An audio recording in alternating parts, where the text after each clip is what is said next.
B. Collins. Peter B. Collins, News and Comment.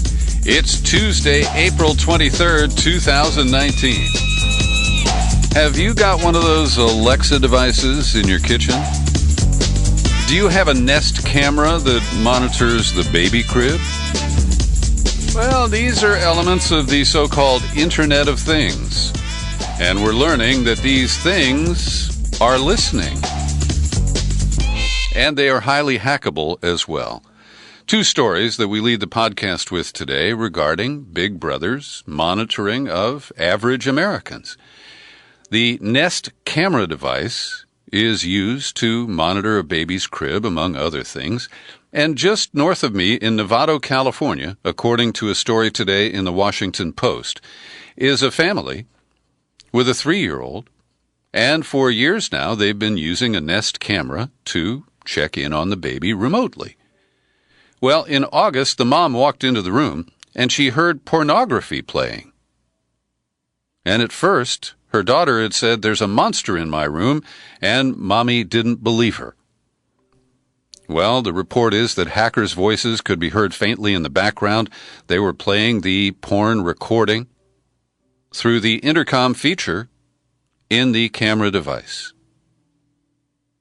And the Post uses this example to note that software designed to help people break into websites and devices has gotten so easy to use that many companies, including Nest, have effectively chosen to let hackers slip through the security cracks rather than impose what are considered inconvenient countermeasures that could detract from the user experience and alienate customers.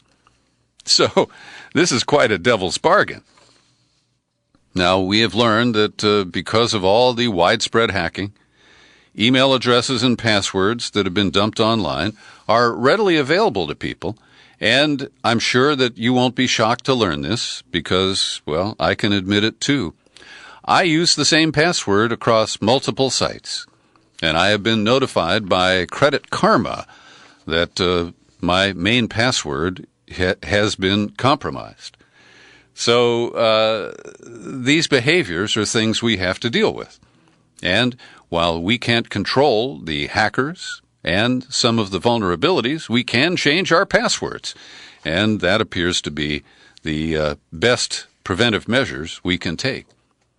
And I've been holding on to this story since April 11th, when CNN Business revealed that Amazon employs a global team that transcribes the voice commands through your Amazon Echo. Now, we've got a little Echo Dot, and we're having a little domestic difference at our house because Kathy finds it convenient to tell Alexa to play the classical music radio station. And I do like to use Alexa to time when I'm cooking on the barbecue. But beyond that, I'm very uncomfortable having these big electronic ears operating in my house all the time. Now, we're told that Alexa doesn't hear anything until you wake her. You use a wake word. And for mine, it's, "Hey, Alexa." I think you have to say, "Hey." When I just talk to my phone and say, "Siri," she doesn't respond unless I say, "Hey, Siri." According to Amazon, Echo devices are designed to detect only your chosen wake word and can't hear anything that goes before that.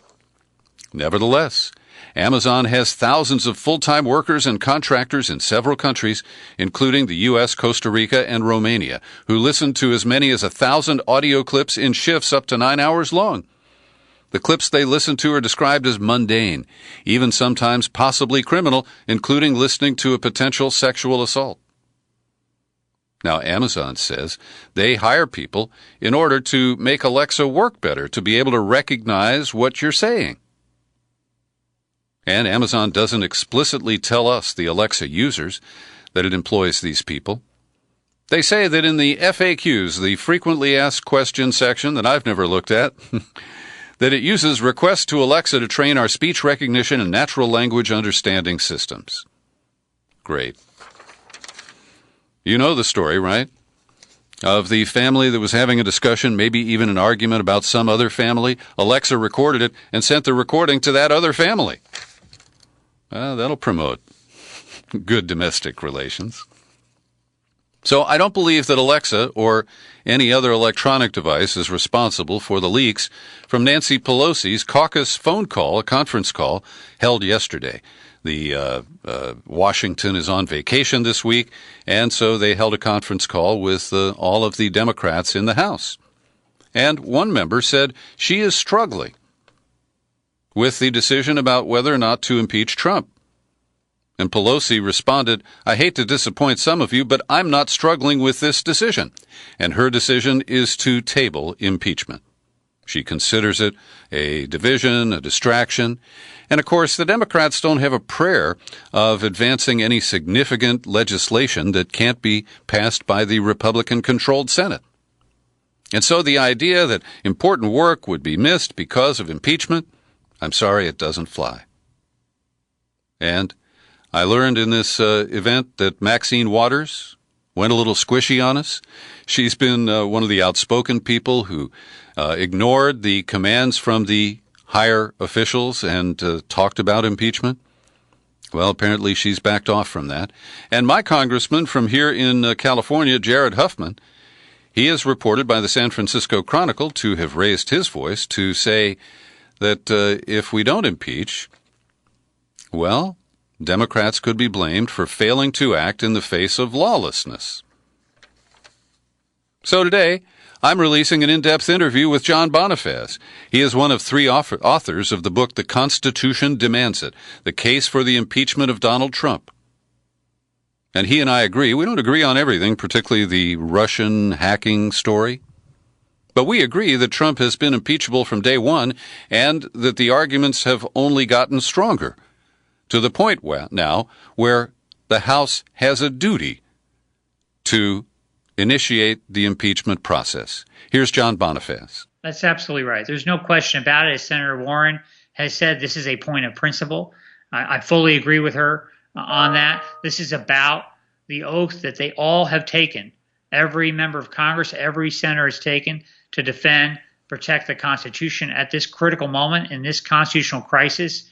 If they do not engage in this kind of impeachment inquiry, they will be complicit in this attack on our democracy. That's strong language, but I really believe that if they do not go down this road of looking at this question of whether or not the president has committed impeachable offenses, and there's more than sufficient evidence to justify that impeachment inquiry. We've argued there was more than sufficient evidence before this Mueller report came out, but now there's even more that we know of. And you know, look, so they want to look at it solely from the political perspective, and they want to put party over country in light of that. But even from the political perspective, it is just wrong to make the analogy to the Clinton impeachment process. Really, the analogy is to the Nixon impeachment process here. This is far worse than Watergate. And at the time that the impeachment process began in the House Judiciary Committee under President Richard Nixon at the time, less than 30% of the public supported the start of those impeachment hearings. Yet, day after day, the House Judiciary Committee engaged in that process. We had impeachment hearings for the country to see time after time how unlawful Richard Nixon had been, and the public came around, the public understood what was at stake, and the House Judiciary Committee voted on articles of impeachment. That's what has to happen now. Impeachment hearings need to be started now, and the Congress has a responsibility to live up to its oath to defend our Constitution. That's John Bonifaz, co-author of The Constitution Demands It. And if you're still on the fence, you're not sure which way to go, I encourage you to pick up the book. It's paperback for under $17. And you should be able to find it at your local independent bookstore, or ask Alexa.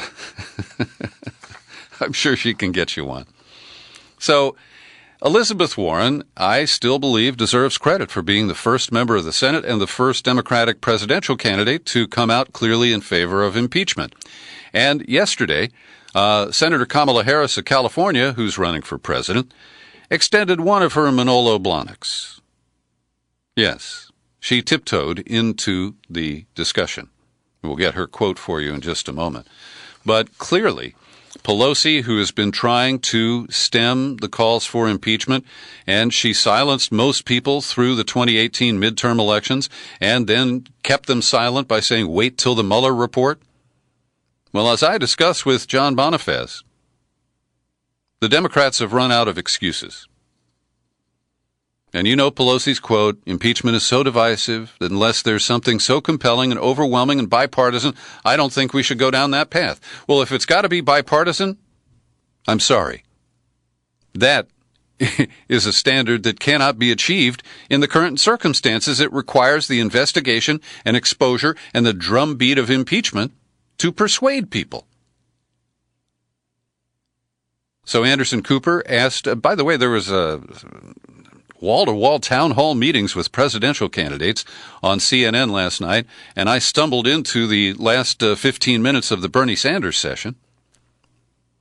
But Elizabeth Warren was questioned by Anderson Cooper with the Pelosi objections, and Warren flatly said there is no political inconvenience exception to the United States Constitution. This is not about politics. This is about principle. This is about what kind of a democracy we have. And I support her position. So here's the quote from Kamala Harris. She said, I've not seen any evidence to suggest that Senate Republicans will weigh on the facts instead of on partisan adherence to being protective of this president, and that's what concerns me and what will be the eventual outcome. So we have to be realistic about what might be the end result. But that doesn't mean the process shouldn't take hold. There's an old Little Feat song about 1 foot on the platform and 1 foot on the train. That's where I see Kamala Harris right now. In addition, we learned that Tulsi Gabbard and Bernie Sanders are both opposed to proceeding with impeachment. And I'm disappointed in both of them. Now, Sanders, for his comment here, let's see if I can find it here. What is most important to me is to see that Donald Trump is not reelected president, and I intend to do everything I can to make sure that doesn't happen. But if for the next year all the Congress is talking about is Trump, Trump, Trump, and Mueller, Mueller, Mueller, and we're not talking about health care and raising the minimum wage to a living wage, and we're not talking about climate change and sexism and racism and homophobia and the issues that concern ordinary Americans, I worry that works to Trump's advantage. Well, relax, Bernie. There's a lot in the Mueller report that addresses some of those issues. I don't want to be too silly here. But I just simply believe that that is the wrong argument. Bernie is, very focused. I understand that. Doesn't want to be distracted, doesn't want to give Trump a target or the excuse that the witch hunt continues and he is a victim. I simply believe that there is no remaining reason not to proceed with impeachment. And here's super cautious Amy Klobuchar, who, unlike Warren and Harris, is saying, well, I'll be on the jury if there's impeachment, so I'm going to be very circumspect in my remarks. I believe strongly that Trump should be held accountable. When you look through that report, it's appalling, some of the things that were going on. So, there's a lot of wiggling and wriggling and dodging going on by many Democrats. And a quick snapshot, the Sanders campaign, which in my view had always avoided talking about polling. I don't even believe Bernie had a pollster in 2016, or at least not in the early stages of the primaries. But now they're releasing the results of an internal poll done by Ben Tulchin. I know about his work. He's credible. And it shows that in one-on-one matchups between Sanders and Trump, Sanders wins Michigan by 11 points, Wisconsin by 10 points, Pennsylvania by 8 points. Now, that's before the voter suppression and election fraud comes into play.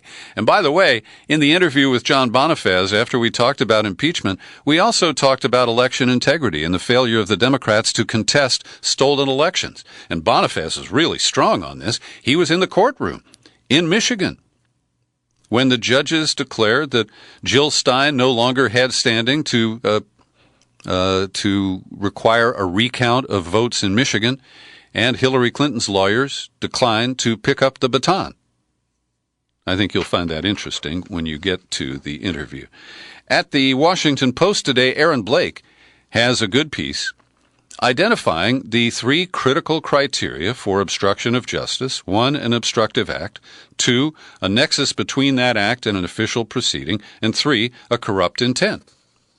And he uses charts and graphs produced by experts to identify 5 problematic areas for Trump where all 3 of those criteria are met. And they include Trump's conduct toward Paul Manafort's cooperation, the efforts to have White House counsel Don McGahn deny that Trump tried to fire Mueller. Yes, he tried to tell him to lie, and McGahn declined. Efforts to curtail the Mueller probe, efforts to fire Mueller, and they say that the conduct involving Michael Cohen, for some reason, is a little bit weaker than the other 4. I believe, as I've said, that the Cohen indictment, plea deal, and his congressional testimony are a slam dunk bit of evidence of Trump's obstruction of justice both before and after he was installed as president. And if you want to see the other side of the argument, I've linked to Joe Lockhart's op-ed from the New York Times, where he makes an argument I simply can't buy, which is that the best way to defeat the Republicans and destroy the Republican Party is to keep Trump in office. And I think this grossly underestimates Trump's ability to go dark and deep, just like he did in 2018, lying just continuously and using race and immigration as ways of rallying white voters. And he'll do it again in 2020. Here's Lockhart's case. For Democrats, leaving Trump in office isn't only good politics, it's the best chance for fundamental realignment of American politics in more than a generation. This is simply wrong. As I say to Boniface, the only way to peel off Republicans and their loyalty or fear of Trump is to force them to choose between their political asses and his. So that's where I'm at. Over at CNN, they published a commentary by a guy named Scott Jennings, who was an advisor to George W. Bush, ran Mitch McConnell's Senate campaigns. And I think his argument here is incoherent, but Republicans don't require coherent arguments. He's blaming Obama for Russian interference in the 2016 election, despite the apparent exoneration that is claimed by Trump and his allies from the Mueller report. No collusion, no collusion. So I think it's kind of a bizarre piece, but about halfway through, he floats this. A legitimate question Republicans are asking is whether the potential collusion narrative was invented to cover up the Obama administration's failures. And I ask the question of whether investigation of that would expose some sort of a scheme by Obama officials to use Russia first to try to keep Trump from being elected and then to try to keep him from actually governing. Every day I pause for a moment to thank the people who support my work here at the Peter B. Collins Podcast with your subscriptions. People like Patrick Rainsberger just renewed an annual subscription. Thank you, Patrick. Alice Carlson, Susan Lewis, she's in good old Humboldt County, California. And John Morgan kicks in $5 a month. You can do it too. Visit peterbcollins.com. There's a menu tab. Then you click on Become a Subscriber. You land on the sign-up page. And it's easy to choose $5, $10, $20 a month. Our $50 annual subscription earns you a bonus book. Currently, it is the fabulous book about climate change and adaptation for survival. It's called 2100, A Dystopian Utopia. The retail value is $55, so if you make a $50 subscription deal, you're way ahead already. But it also does offer a blueprint for survival on the planet.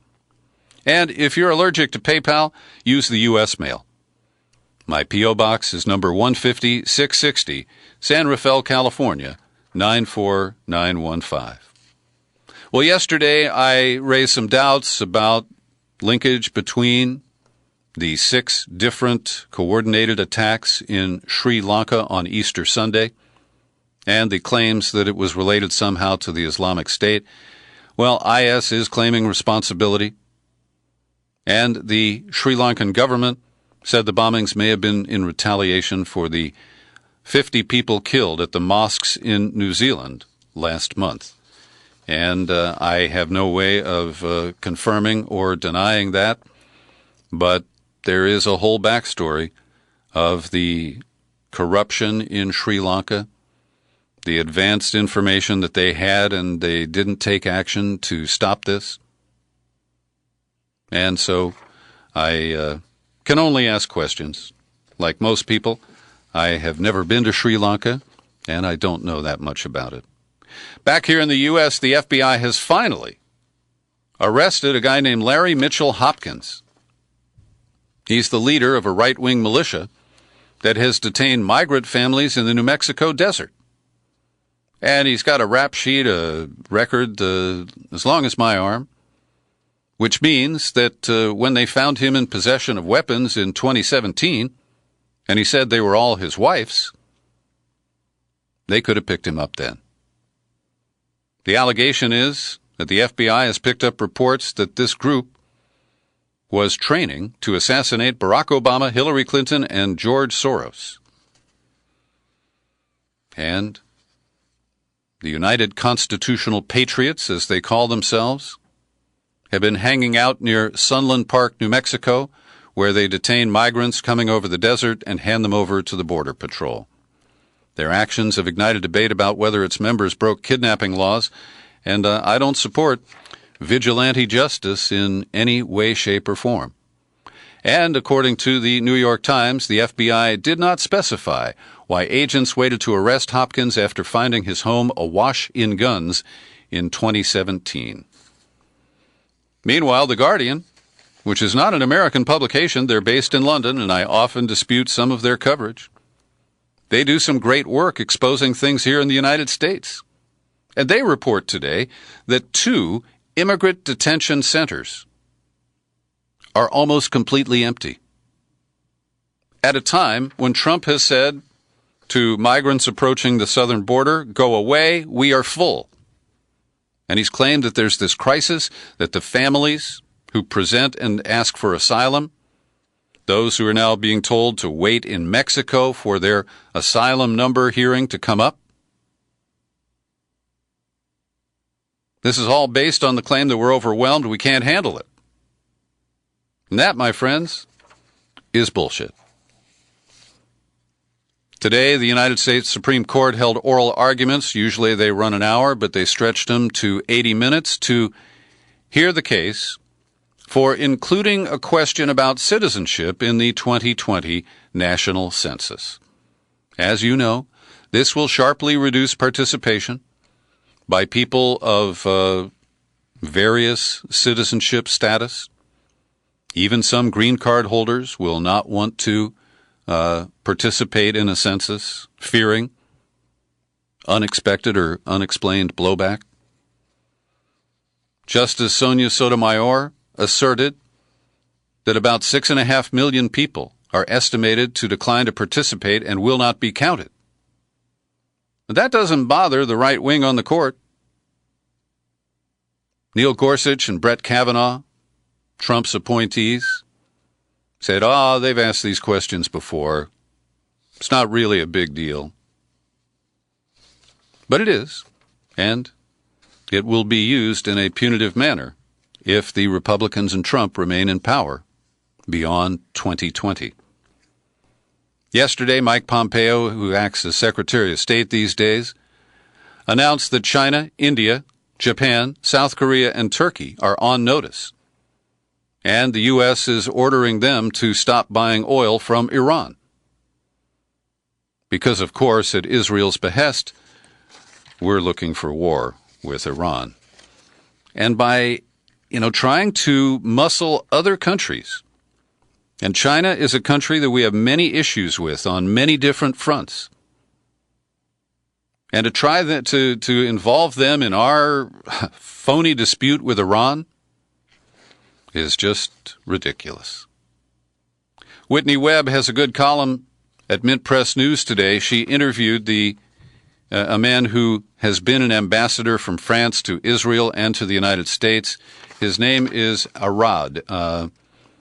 Gerard A-R-A-U-D. Araud is probably how they pronounce it with a French accent. And he's commenting on the long-awaited and long-delayed Jared Kushner peace plan for the Middle East, which Trump has called the deal of the century. Now, we don't know what's in it, so that's just his bluster. But Araud says that the Kushner proposal is very close to what the Israelis want, and that it is 99% doomed. It is dead on arrival. Araud, who appears to like Kushner, said he's very smart, but he has no guts. He doesn't know the history. And here's a quote. Kushner is so rational, so pro-Israeli, that he may neglect the point that if you offer the Palestinians the choice between surrendering and committing suicide, they may decide the latter. Somebody like Kushner doesn't understand that. So Araud has not seen the Kushner plan, told it's about 50 pages, and it basically just tells the Palestinians to submit to the will of the State of Israel. And last week, Israeli soldiers reportedly shot and wounded in both legs a 16-year-old Palestinian boy who reportedly was handcuffed and blindfolded at the time. We'll try to follow that story and see if there is a real investigation. And I want to credit a number of members of the Navy SEAL Team 7 Alpha Platoon because they resisted intimidation and threats, and they blew the whistle on a bloodthirsty Special Operations Chief Edward Gallagher, their platoon leader, because in 2017 in Iraq, they saw him wantonly kill civilians. He walked up to one wounded child and stabbed that person to death.